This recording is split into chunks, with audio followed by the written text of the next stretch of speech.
Donald Trump's gag order reinstated by court in New York civil fraud case. An appeals court judge had temporarily paused the order on November 16. A New York appellate court on Thursday reinstated a gag order that barred former U.S. President Donald Trump and his lawyers from making public statements about court staff in an ongoing civil fraud trial case, court records showed.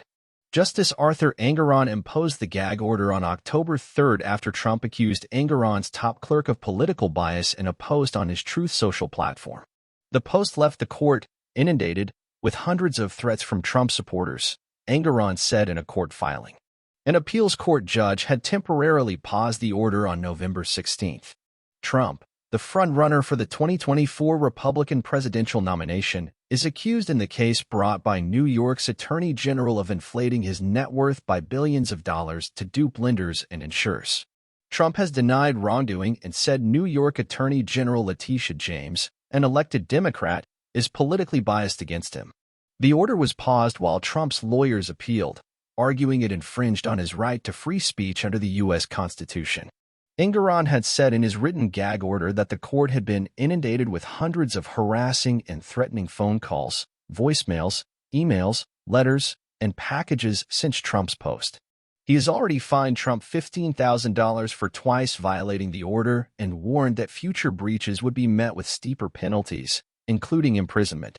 The gag order only applies to Engoron's staff.